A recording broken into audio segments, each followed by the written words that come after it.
খুলনা প্রেসক্লাবে বহিরাগত সন্ত্রাসীদের সাংবাদিকদের প্রতি হুমকি ও হামলার চেষ্টার প্রতিবাদে আজ সকালে খুলনা প্রেসক্লাবের সামনে মানববন্ধন করেছে পেশাজীবী সাংবাদিকরা।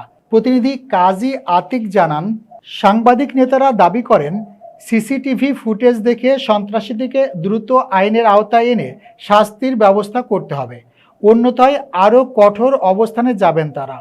সময় সাংবাদিকদের সাথে সংহতি জানিয়ে উপস্থিত ছিলেন কেসিসি প্রশাসক নজরুল ইসলাম মঞ্জু।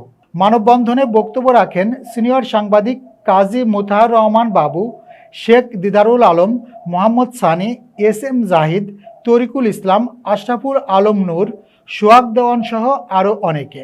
মানববন্ধনে উপস্থিত ছিলেন মেহেদি মাসুদ খান, শেখ লিয়াকত হোসেন, কামরুল আহসান, রাজু আহমেদ, ফকির শহীদ, আমজাদ লিটন, শিশির রঞ্জন মল্লিক, আতিয়া রহমান, মুশফিকুর রহমান মেহেদি, আব্দুর রাজ্জাক, ফেরদৌস রহমান, হাসানুর রহমান তানজিল, শরীফ আহমেদ মোল্লা, কাজী আতিক, মোসলে উদ্দিন, শামীম হোসেন, জাফর ইকবাল অপু সহ আরও অনেকে।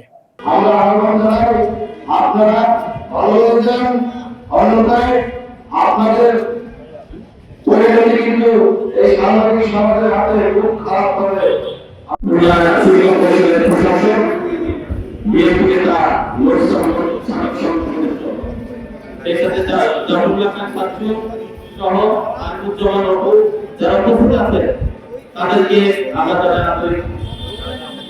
বাংলাদেশ সরকার আমাদের সাথে